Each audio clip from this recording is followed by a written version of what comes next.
So when developing the curriculum for the online campuses, like I mentioned earlier, both me and Andrea start with teaching at the brick and mortar school, and while developing the curriculum for online school, there are some of the lesson plans were adapted from the ones we use in the classroom, and there are also many other lesson plans or how to design a class were developed based on the characteristics of the online teaching and learning. Not all the lessons that you find that work very well in the classroom can work as effectively in the online teaching, but online classroom does have its own advantages. So we have some examples to share. So for example, in an online classroom, you have the advantage that, for example, if you're talking about the weather, now you can talk about the weather in different states whenever your students are located. There may be new policies that are coming or different news that we can compare and contrast and can be actually the subject of a nice debate in the online classroom. So those are very good advantages you have. As for my classes, for example, at the very beginning, we are teaching students how to time telling. And then they're all in different, our online students are from different states, so they're all in different time zone. So they can practice, like, it's 3 o'clock here, what is it, what time is it at your place?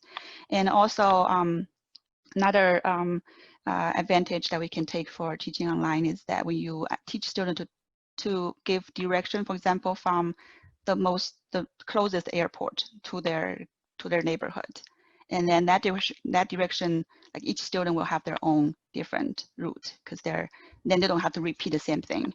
And also, if you want to practice booking an air ticket from, say, a city in China to their home city, and that answer from them will be all different too. And planning if they're inviting a friend, like, for example, the context is that inviting a friend from China to visit them in their home city. Then when they have to come up with a travel plan for their friend for their home city, that will be all different too. So I am going to show you a little bit what we've done before we start talking about the oral assessment in the online classroom. We went through a standardization committee to decide how to do our course layout for all the classes, not only the Spanish language classes. So I am going to share with you how Blackboard looks.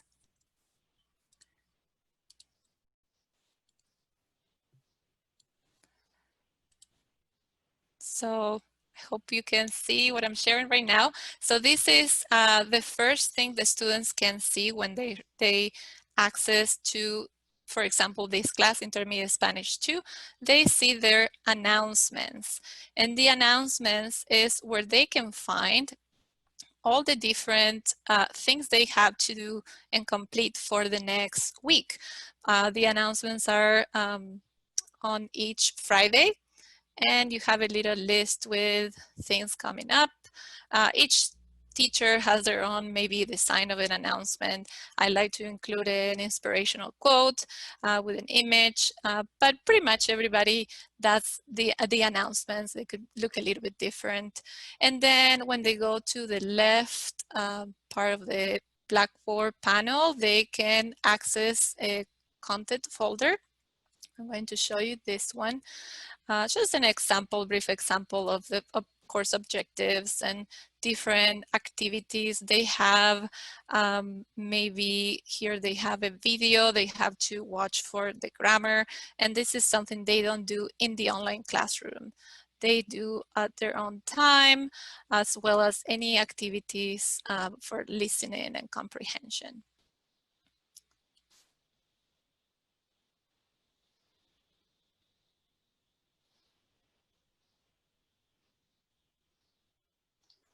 To add on to what Andrea said about the course design, like she said, this doesn't just apply to language classes, that applies to all the classes our school offers.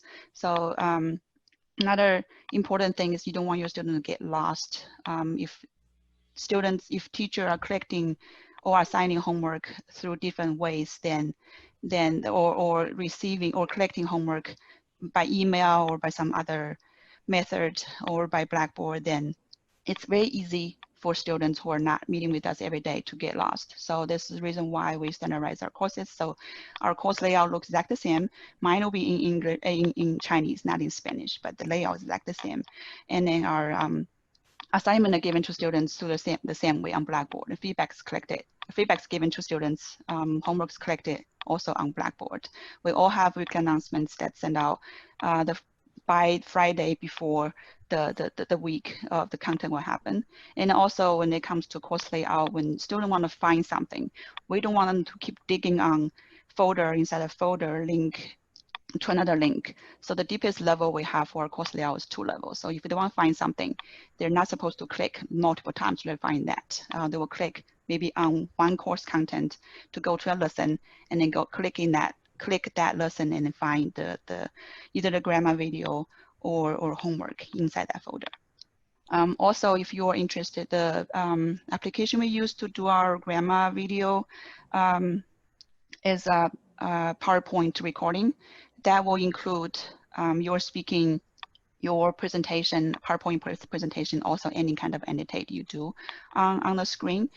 Some other tools we also use include Screencastify and Camtasia. Camtasia also comes up with a little bit some straightforward editing functions. Yeah, and we develop, what we do in our classes is we adopted the flipped classroom model. So we might start with an activity that is an asynchronous activity where the students have to prepare outside of the classroom, like watching a video, do a reading, complete a questionnaire. And then in the online session, that's the moment where the students work together, collaborate, and interact. And they may have discussions in the breakout group and then share the ideas with the main group. So this is the time when we want them to perform and speak with their classmates. And then that might transfer later into an asynchronous activity to gather all the information they discuss in class and maybe create a writing activity or other type of activity.